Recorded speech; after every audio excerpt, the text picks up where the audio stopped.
Cortex, root, xylem, endodermis, epidermis, ये 4 चीज़ें दिखाई गई। इसके बाद अगला पॉइंट बनाकर लिखेंगे कि the evaporation of water from the leaves of a plant.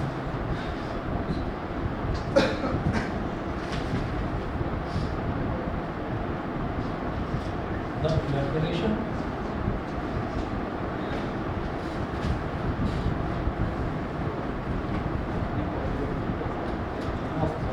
from the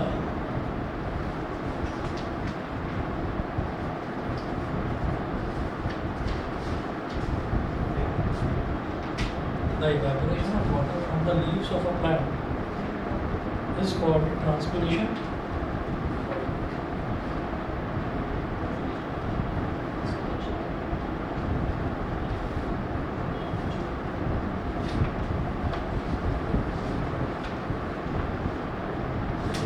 Transpiration, full stop. The continuous transpiration from the cells of a leaf. Next.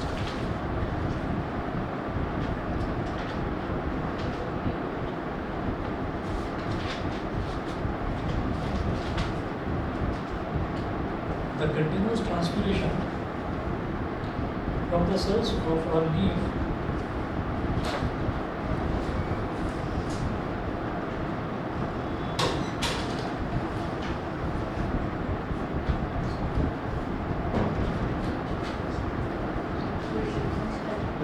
बंद कर देंगे।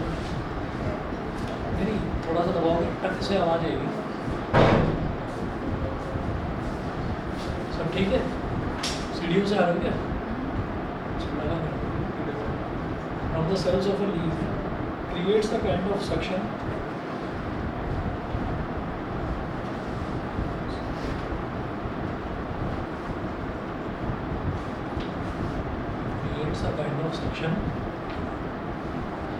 which pulls up water through the xylem vessels.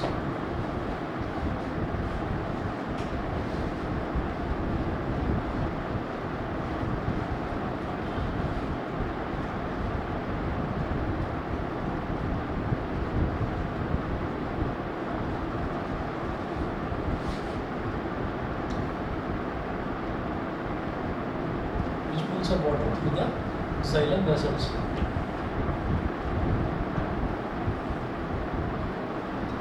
देखिए होता क्या है, evaporation of water from the leaves of a plant is called transpiration. तो plant की जो लीव्स हैं उनमें से लगातार जो है ना वो पानी इवेपोरेट होता रहता है, पानी एटमॉस्फेयर में बार बार इवेपोरेट होता रहता है लगातार। उसी प्रोसेस को क्या बोलते हैं? ट्रांसपिरेशन भी बोलते हैं। ठीक है, अच्छा ऐसे ही जो हमारी जो स्किन है, हमारी स्किन में से भी जो वाटर इवेपोरेट होता है वो उस इवेपोरेशन को हम पर्सपिरेशन बोलते हैं, पता होगा। ठीक है, तो प्लांट्स के केस में उसे ट्रांसपिरेशन बोला जाता है। The continuous transpiration from the cells of a leaf creates a kind of suction which pulls up water through the xylem vessels. तो लगातार जो एटमॉस्फेयर है वो क्या कर रहा है, वो लीव्स के जो छोटे छोटे पोर्स हैं वहाँ से वाटर को जो है वो सक कर रहा है। कौन? एटमॉस्फेयर लगातार वो सक कर रहा है। तो इसका मतलब एक सक्शन का एटमॉस्फेयर तैयार हो गया। तो वो जो सक्शन लगातार चल रहा है ना, तो जो पोर्स हैं, पोर्स में से जितना भी वाटर कंटेंट है उसको एटमॉस्फेयर सक कर रहा है। ठीक है, फिर जो नीचे वाटर था वो थोड़ा सा और ऊपर आ गया। फिर जब वो वाटर ऊपर आया, लीव्स तक पहुंचा, तो उसको एटमॉस्फेयर ने फिर से सक कर लिया। तो कंटिन्यूसली ये सक्शन प्रोसेस जो है चल रहा है। तो वो किसके थ्रू चल रहा है? वो जाइलम वेसल्स के थ्रू चल रहा है। जाइलम वेसल्स के थ्रू ही रूट से लेकर और बिल्कुल टिप ऑफ द लीफ तक पानी जो है वो आता रहता है और वो ट्रांसपायर होता रहता है, यानी कि इवेपोरेट होता रहता है। अच्छा, इसके बाद हेडिंग डालेंगे phloem.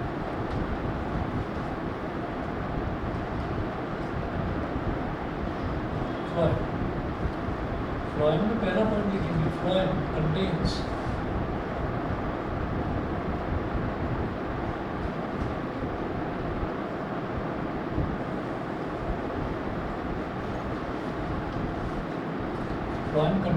sieve tubes, SIEVE, sieve tubes like xylem vessels. Next point लिखेंगे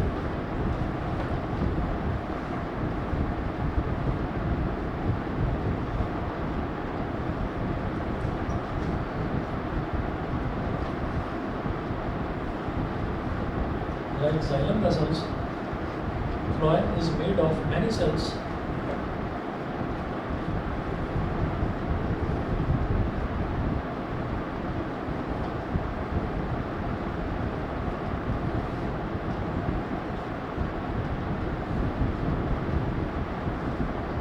Like xylem vessels, phloem is made of many cells joined end to form long tubes.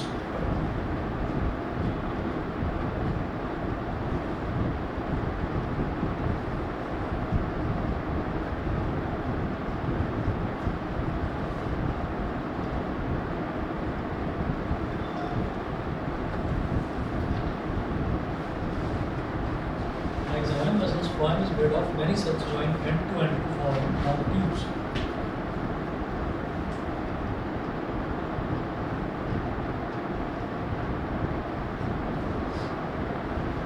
The end walls of cells in the phloem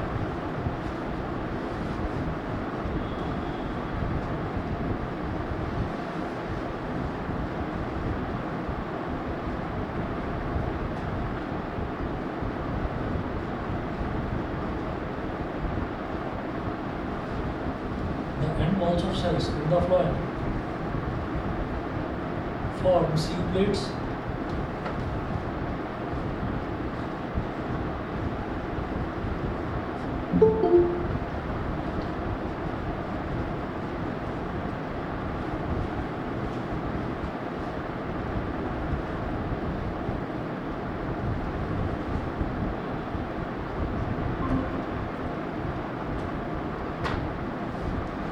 The end walls of cells in the phloem form sieve plates, which have small holes in them.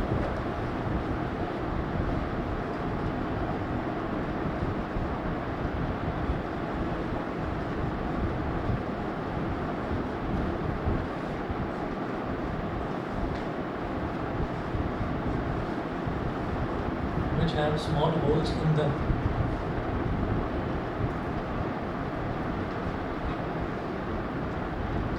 These holes in the same sieve plates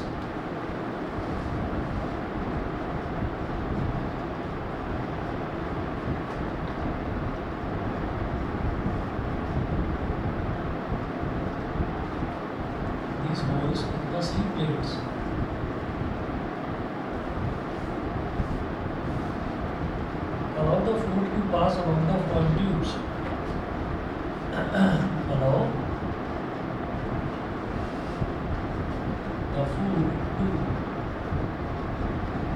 Allow the food to pass along the phloem tubes.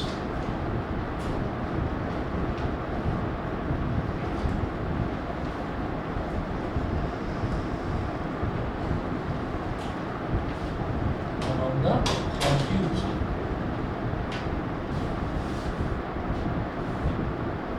The cells of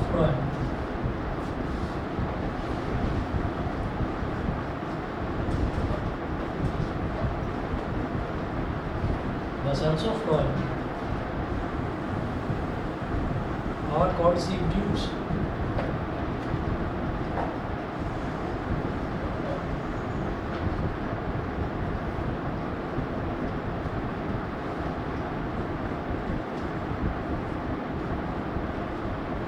Are called sieve tubes or sieve elements.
strong and warm.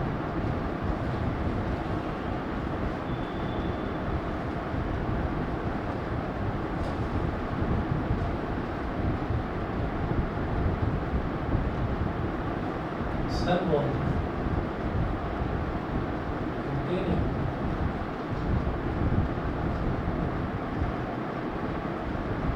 no cellulose but lignin. No cellulose but lignin.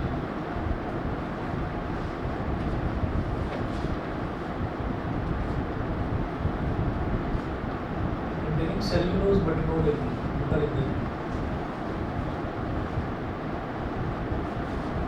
But no lignin.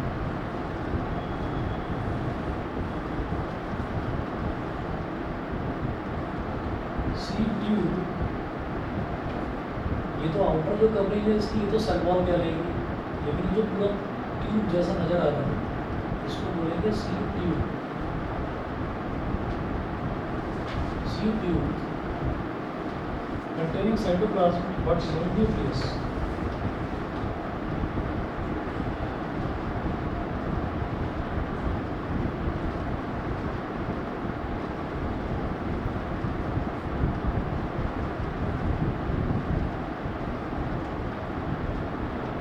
Containing cytoplasm but no nucleus.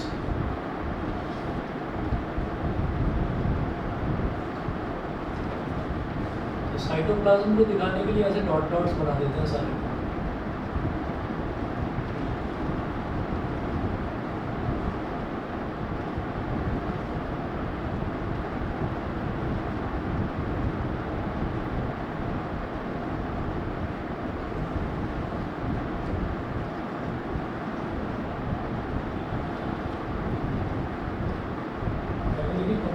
Companion cell containing dense cytoplasm.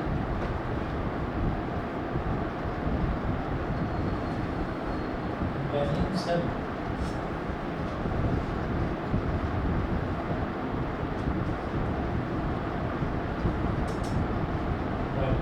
containing dense cytoplasm and a nucleus. इसमें cytoplasm भी होगा, nucleus भी होगा.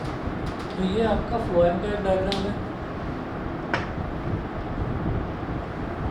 Diagram ऐसे पूछे नहीं जाते, लेकिन कई बार क्या होता है कि डायग्राम दे देते हैं उसमें ना 2-3 चीज़ें मार्क कर देंगे और बाकी किसी चीज़ पर एक ब्लैंक पड़ा पर छोड़ देंगे कि ये आप बताइए कि ये क्या चीज़ है, इस कंपोनेंट का नाम क्या है.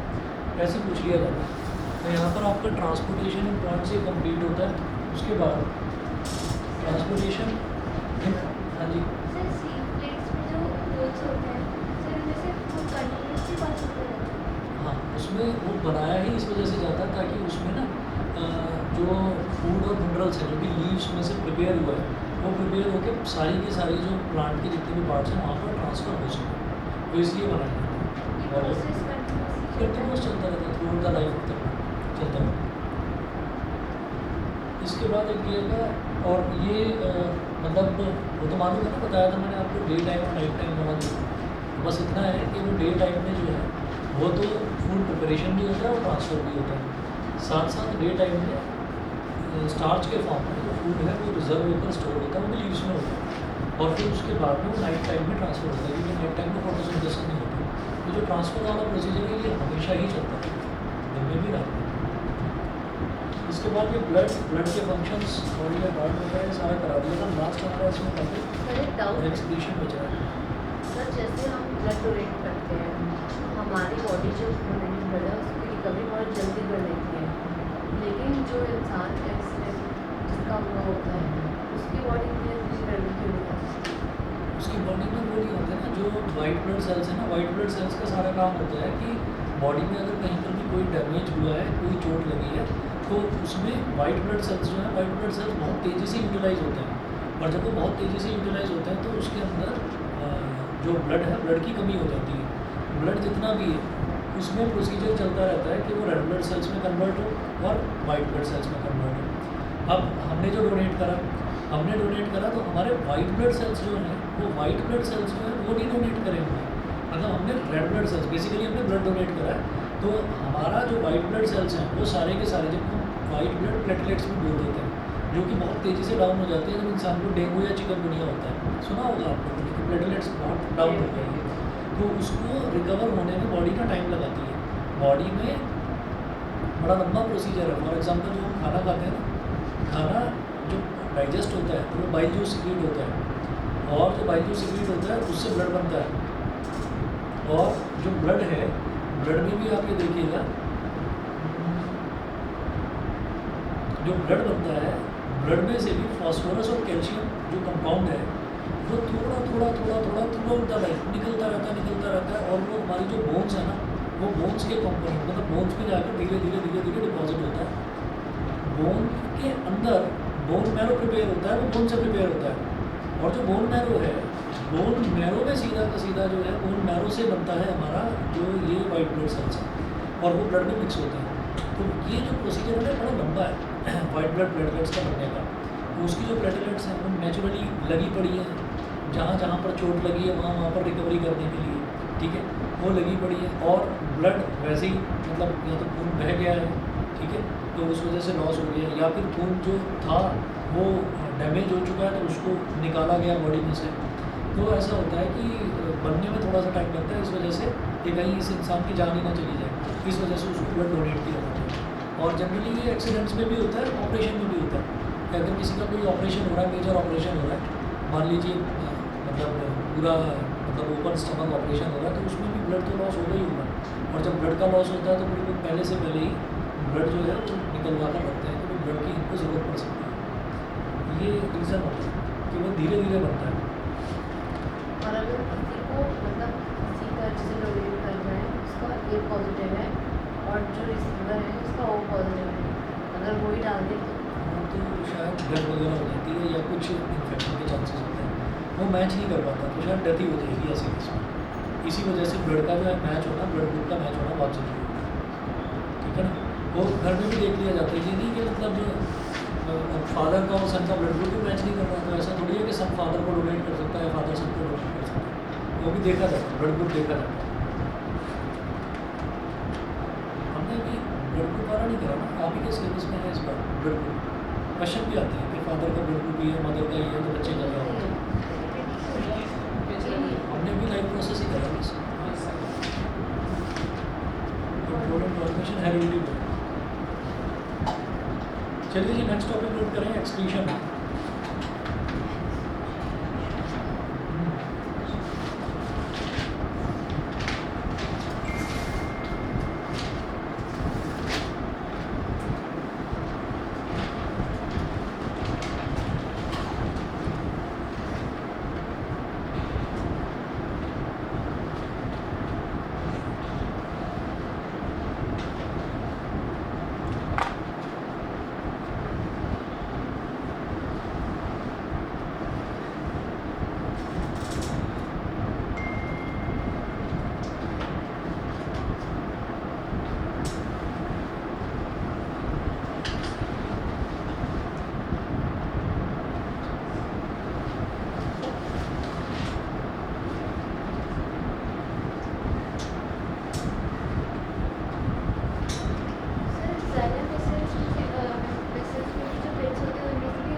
हमेशा चलता ही रहेगा, नहीं तो। और ये इसका तो बहुत अच्छा सा एग्जांपल है, जैसे अगर जो ज़मीन पर पौधे लगे हुए हैं तो वो आपको मुरझाया हुआ कभी कम ही दिखाई देता है, ठीक है, क्या मोबाइल फोन तो नहीं गिरा। तो हम ये कहेंगे कि जो गमला होता है ना, गमले में अगर आप पौधे में पानी नहीं देंगे, किसी भी दिन पानी नहीं देते और धूप निकल रही है बहुत ज़्यादा, आपको उसकी मिट्टी दिखाई देती है कि बड़ी ड्राई हो गई है, तो आप देखेंगे कि उसकी जो लीव्स हैं वो मुरझा गई हैं। फिर आप पानी देंगे और आप विदिन एन आवर देख लेना उसकी लीव्स जो है वो ठीक हो जाती है। तो क्या है कि गमले को तो पानी हम ही प्रोवाइड कर रहे हैं, और जो ज़मीन में लगे हुए हैं, जो ग्राउंड में लगे हुए हैं, सीधे सीधे पौधे लगे हुए हैं, तो वो कंटिन्यूसली सब कर रहे हैं, तो उनको किसी चीज़ की ज़रूरत नहीं होती, ठीक है, वो तो ज़मीन में से अपने आप ही सब करते रहते हैं। आपने कभी देखा नहीं होगा कि रोड पर लगे हुए जो पौधा है उस पर कोई पानी डालता है, अनटिल एंड अनलेस वो अभी छोटा है, वो छोटा है, वो पानी सक्शन उसकी अभी कैपेसिटी उतनी बड़ी हुई नहीं है, उसकी रूट्स उतनी नीचे तक नहीं गई है, वो सब कर पाए और देंगे तब पानी देने, ठीक है।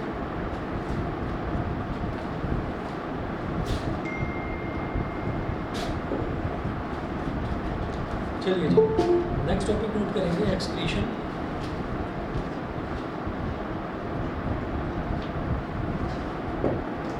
तो कितनी मेहनत से पढ़ रहे हैं,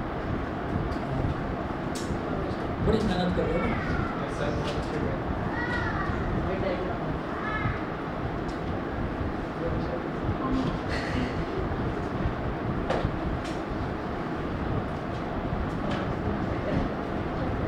क्या कर रहे हो अभी तुम? कुछ कर ही नहीं रहे। कुछ नहीं कर रहा था मेरे उंगली उंगली पर क्या कर- काट लिया। यहाँ पे हाथ टूटना ये परेशान कर रही है। मैं पंगे छोड़ दिया मैं सब बोल रहा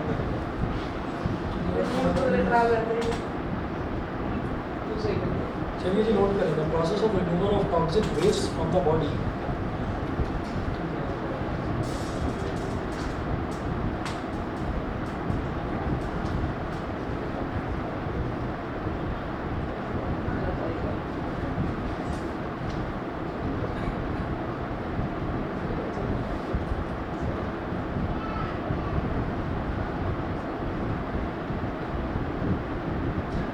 तुम सबका सेक्शन भी सेम है क्या? भास्कर का और तुम्हारा तो सेम है, तुम्हारा अलग है। था सर तुम्हारा सर मेरा सबसे अलग है सर मेरा कितने सेक्शन हैं? D 4 section. सर मेरा सबसे अलग है सर हमारे ये जब हम भी 12th क्लास में पढ़ते थे तो हमारे में भी ना बच्चे खुराफात करते रहते थे ऐसे, जैसे तुम लोग कर रहे हो, मतलब पढ़ने की। अभी जैसे ये देखो, पढ़ने की एक्टिंग कर रहा है, पढ़ नहीं रहा है, एक्टिंग कर रहा है। तो ऐसे क्या था कि हमारे एक सर थे, केमिस्ट्री पढ़ाते थे, बहुत बढ़िया पढ़ाते थे 12th क्लास में। मैंने बताया था ना 11th क्लास के तो टीचर्स के एक बार उनके बारे में बताया था। 12th में बहुत अच्छे टीचर मिले थे हमें और बहुत सीरियसली पढ़ाते थे। तो पिन ड्रॉप साइलेंस रहता था, गुस्सा भी बहुत जल्दी आ जाता था उनको, मतलब डिस्टर्ब ना करे कोई जरा सा। तो उनकी क्लास में क्या होता था कि जैसे आजकल आप जो मैंने कोई स्कूल देखा नहीं है अंदर से, तो जैसे स्कूल होते हैं ना, तो स्कूलों में तो चेयर और वो होता है ना, स्टूल होता है शायद नहीं, या बेंच और मिक्स रहती है क्या? अलग अलग होती है। अच्छा, किसी किसी में नहीं जुड़ी हुई रहती है, किसी किसी में जुड़ी हुई रहती है। हमारे टाइम पर क्या था, हमारे थोड़े चौड़े चौड़े से ना स्टूल थे, और कुछ क्लासेस में क्या थे, सिंगल स्टूल थे, कुछ क्लासेस में क्या थे, जुड़े हुए थे कि 2 बच्चे बैठा है एक बेंच पर और आगे डेस्क होती थी। हमारी क्लास जो थी 12th क्लास, उसमें क्या थे, चौड़े वाले स्टूल थे, मतलब एक स्टूल पर एक ही बच्चा बैठेगा, उसके सामने एक छोटी टेबल थी, ऐसे होता था। तो अब ऐसे होता है ना, कई बच्चों को बैठे हुए पढ़ा रहे हैं, तो कुछ बच्चों का तो ऐसा चाहिए होता है कि वो बड़े गौर से पढ़ रहे हैं, समझ रहे हैं एकदम, ठीक है। और कुछ बच्चे ऐसे होते हैं कि यार ज़बरदस्ती टाइम कैसे पीछा छूटेगा, है ना। किसी किसी का मन ही नहीं लगता केमिस्ट्री में, तो ऐसा भी ये पढ़ता था, बैठा रहता था आगे, उसके बराबर में उसका दोस्त बैठा हुआ था। उसने क्या करा, एक हाथ ऐसे पीछे वाले की टेबल पर और एक हाथ ऐसे दूसरे पीछे वाले की टेबल, ऐसे लेटने को आराम से लेटा, ठीक है। तो अब उसका कंट्रोल आगे की टेबल पर से ख़त्म हो गया। सर को पिन ड्रॉप साइलेंस चाहिए, तो क्या हरकत करी, बराबर आने में उसकी जो चेयर, जो आगे जो टेबल है ना, उसको हल्का सा ऐसे कर दिया। अब जैसे ही आगे ऐसे करा, ठक ठक ठक ठक, और वो एकदम से डर गया कि भाई अब तो सर देख लेंगे कि आवाज़ का। उनको जरा सी भी आवाज़ से प्रॉब्लम थी कि मैं जब पढ़ा रहा हूँ तो आवाज़ नहीं आनी चाहिए। सर उस टाइम बोर्ड की तरफ देख रहे थे, उसने बस हल्का सा ऐसे कर दिया, ठक ठक ठक ठक ठक की आवाज़ हो रही थी। एकदम सर ने मुड़ कर देखा, जैसे ही मुड़ कर देखा वो घबरा गया कि इसको टेबल को संभाल लूँ। तो जैसे उसने संभाला, कह रहे नालायक यहाँ पर टेबल से खेल रहा है ना। और बस उसकी ऐसी डांट पड़ी कि पूछो मत। वैसे ही बेचारे को बिना मतलब फंसा रहे, है ना, कि वो पंगे ले रहा है, कहीं नहीं ले रहा पंगे, वैसे ही बैठे हुए शरीफ सा बच्चा है। हाँ, वैसे इतना शरीफ भी नहीं है, बेल भी यही बजा कर भागता था ना भाई, बेल मत बजा कर, नहीं बेल, हाँ बेल बजा कर मत भागा करो, और दूसरा लिफ्ट के बटन मत दबाया करो, ये भी तो करते थे ना। चलो चलिए, the process of removal of toxic waste from the body. Sir इसकी बात तो करें, चाहे आप इसकी बात करें, अच्छा, सर आप चाहे तो इसकी बात करें। क्या टाइम हो गया?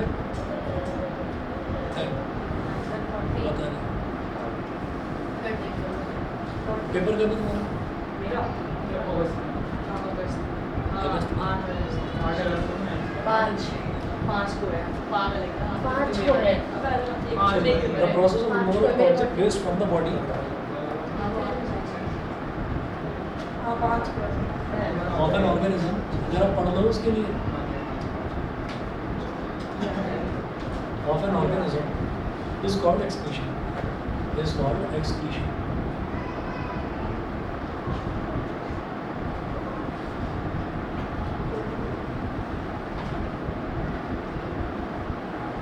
The process of removal of toxic waste from the body of an organism is called excretion.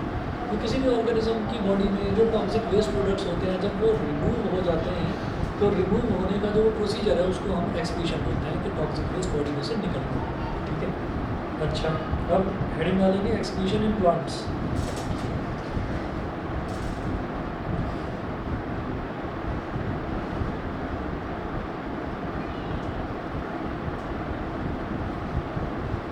Excretion in plants. इसमें लिखेंगे the main waste products produced by plants are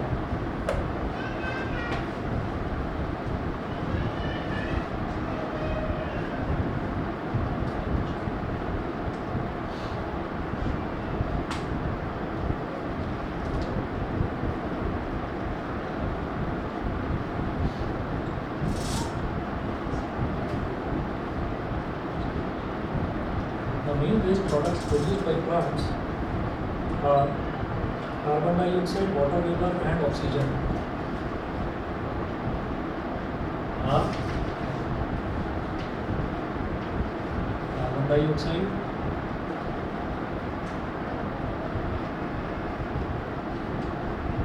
water vapor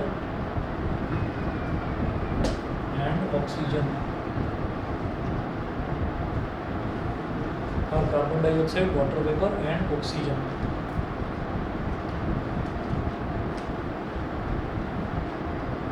The gaseous wastes of respiration and photosynthesis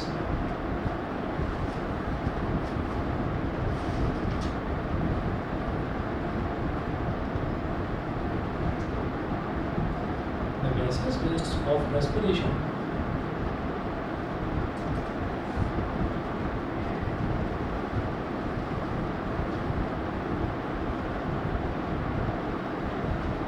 respiration and photosynthesis in plants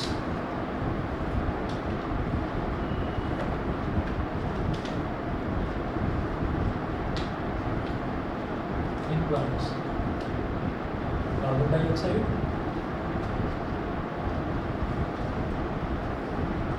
water vapor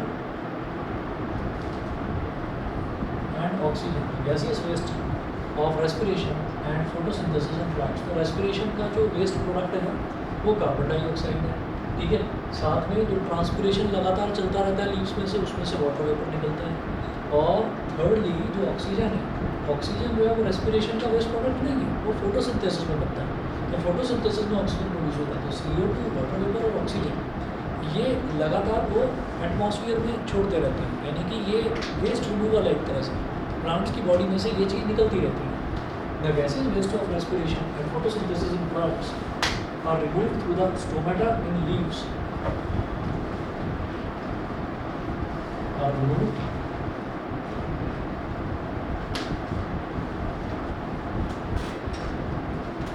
through the stomata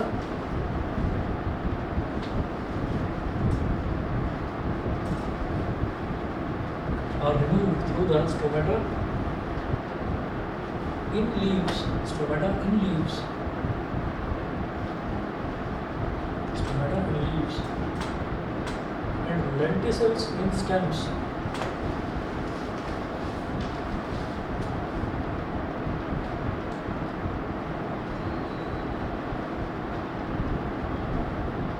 And lenticels in stems and released to the air. And released to the air.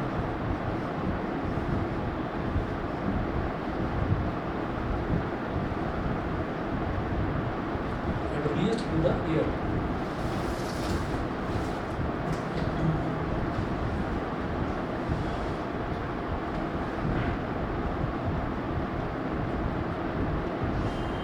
अगला लिखेंगे the plants also store some of the waste products in their body parts.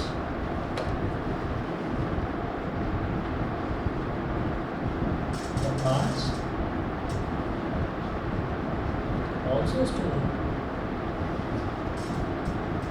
some of the waste products in their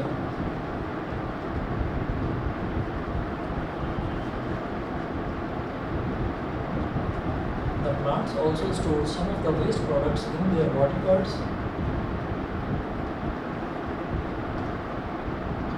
Full stop. The plants get rid of these wastes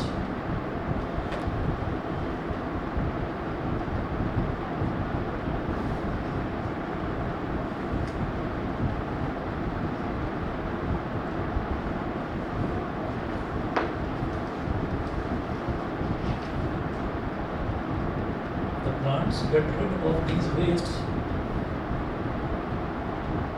by shedding of leaves,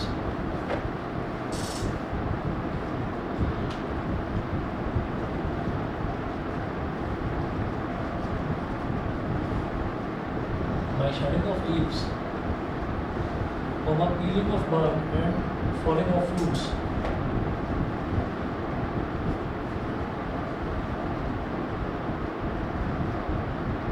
Peeling of bark and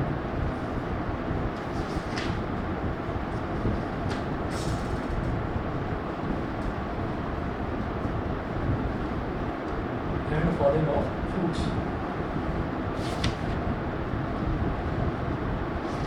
ठीक है, तो plants में कुछ और waste products होते हैं, उनके बारे में बहुत डिटेल में आपको जानने की ज़रूरत नहीं है।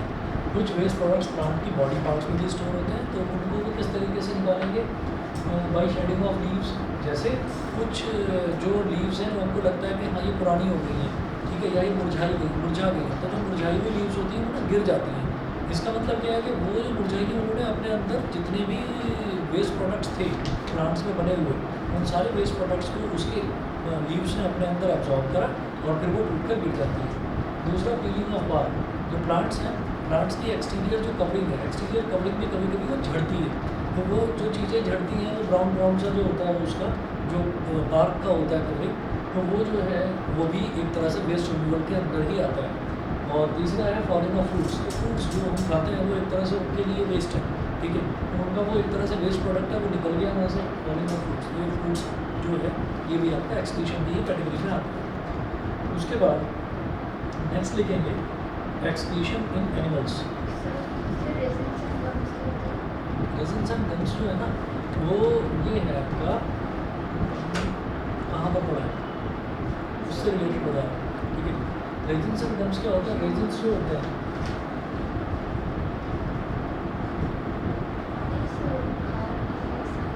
अच्छा वो वाला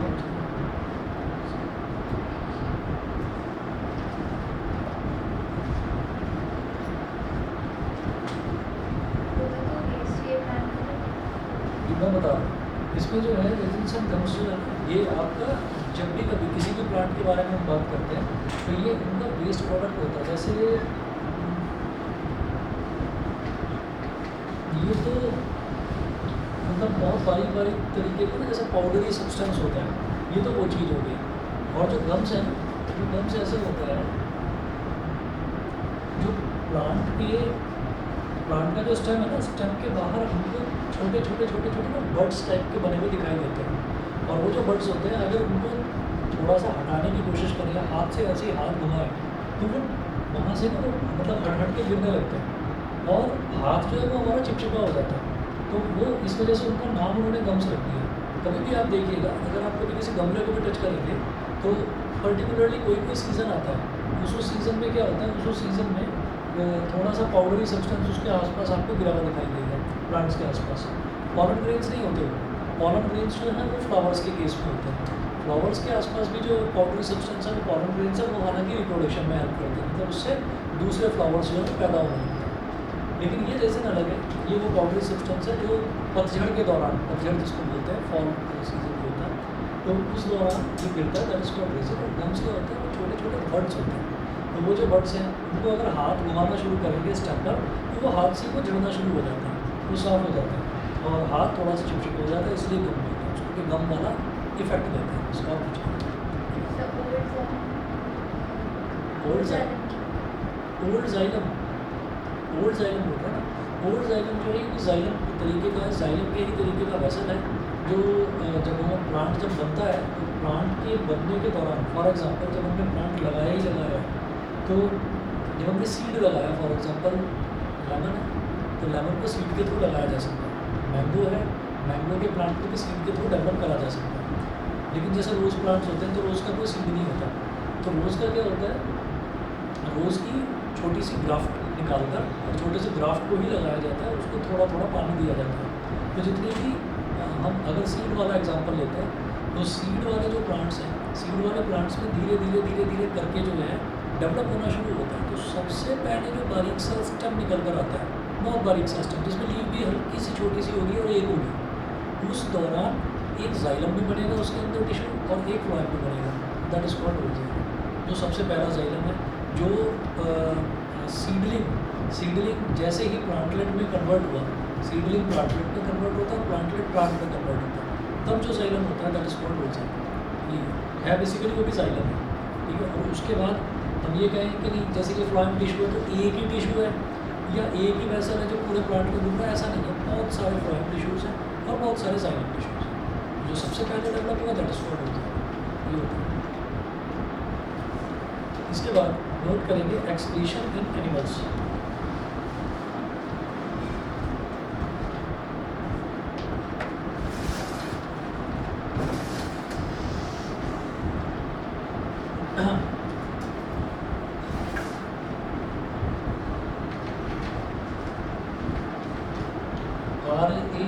RAISIN और रेजिन क्या होता है? ठीक है, मैं ये पूछ रहा था कि पता नहीं, मैं वही सोच रहा था कि मैं पूछूँ।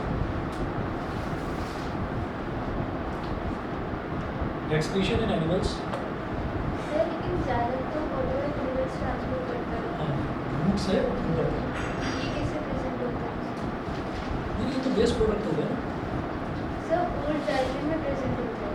हाँ हाँ, ओल्ड जाइलम में प्रेजेंट है, तो ओल्ड जाइलम में हमने ये कहा ना कि जैसे यहाँ पर जो मतलब प्लांट्स हैं वो कुछ वेस्ट प्रोडक्ट्स ऐसे भी होते हैं जो अपनी बॉडी के अंदर स्टोर करके रखते हैं, ठीक है। तो उन्हीं में से एक हो गया, अभी निकलेगा तो वो प्लांट की बॉडी के बाहर से ही तो निकलेगा ना।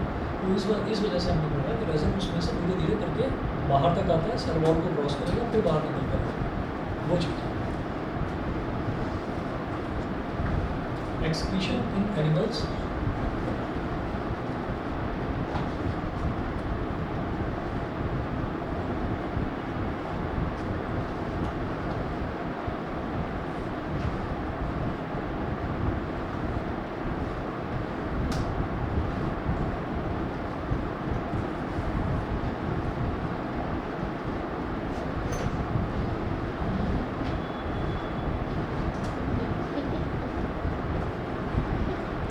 फालतू में डालिए।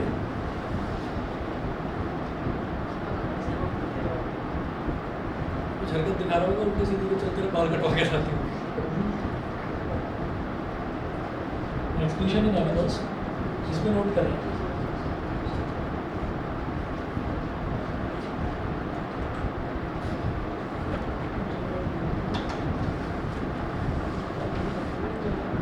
different animals have different arrangements for excretion.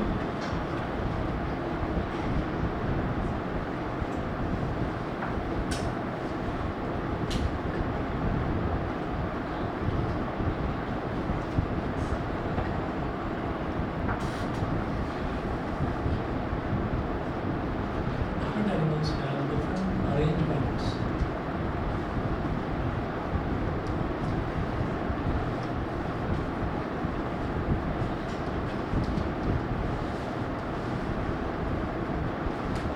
Different arrangements for excretion, which depend on the constitution of the animal. अच्छा, which depend on the constitution of the animal.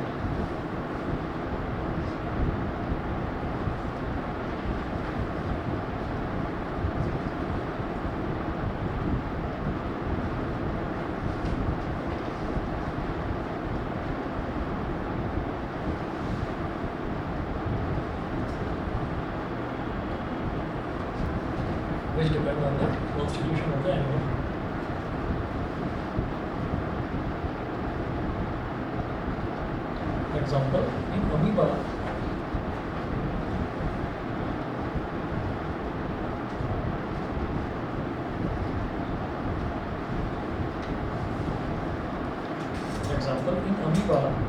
the waste material carbon dioxide is removed by diffusion through the cell membrane.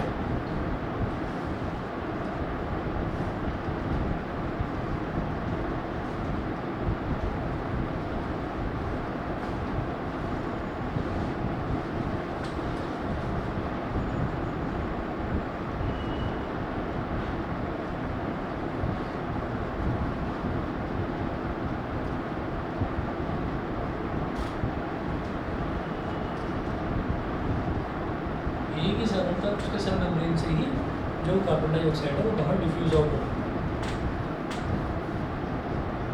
Second लिखिए, इन earthworm the tubular structures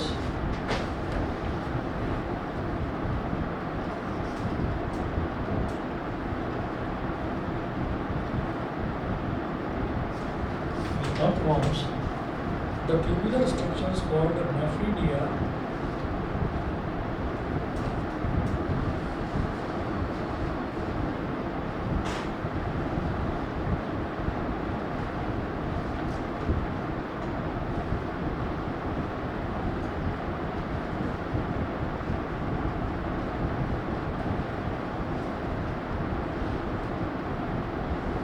called nephridia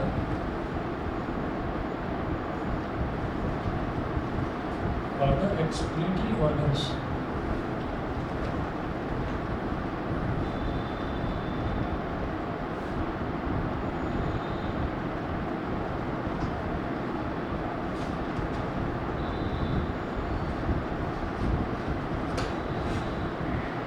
However,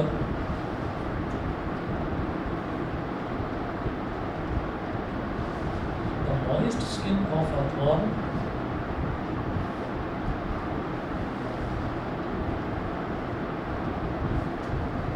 also acts as an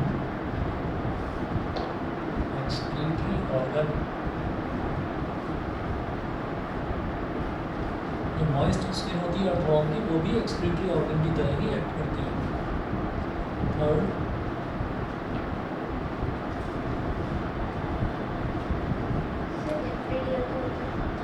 nephridia जो है ये इनकी body के अंदर tubular structure होता है। For example हम ह्यूमन बींग्स की भी बात करेंगे तो हमारी बॉडी में नेफ्रॉन होता है। तो नेफ्रॉन ही क्या करता है कि मतलब कोई ज़रूरी चीज़ जो है वो बॉडी से बाहर ना निकल जाए। तो नेफ्रिडिया का मतलब ये होता है कि वो फिल्टर आउट करता है उस चीज़ को। ये जो एसेंशियल न्यूट्रिएंट्स हैं जो बॉडी के लिए ज़रूरी है उनको फिल्टर आउट करके बॉडी के अंदर रखता है और जो वेस्ट मटीरियल है उसको उससे रिमूव करता है। ठीक है, तो अर्थवॉर्म में होता है सर। लेकिन in human beings the microscopic thin tubules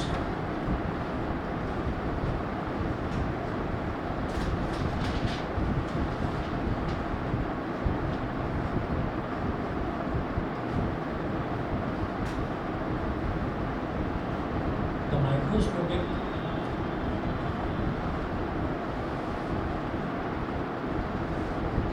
thin tubules form nephron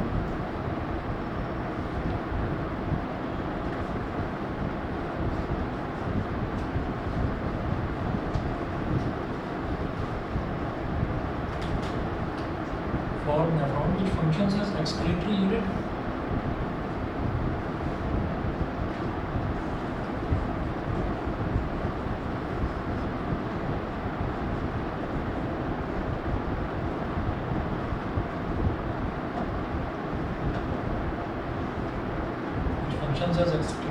excretory unit. Full stop. About 1 million nephrons taken together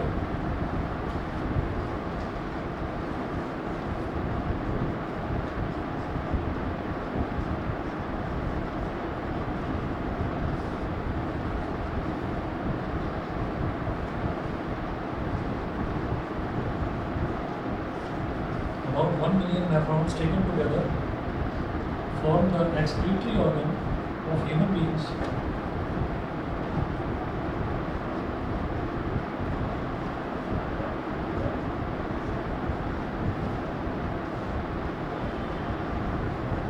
Form the excretory organ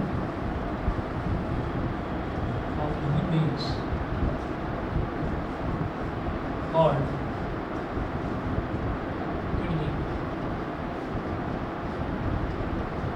kidney. तो ह्यूमन बींग्स में microscopic thin tubules form nephron.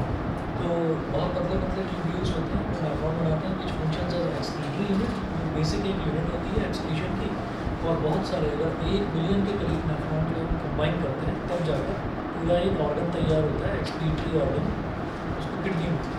ठीक है, इतना करिए बाकी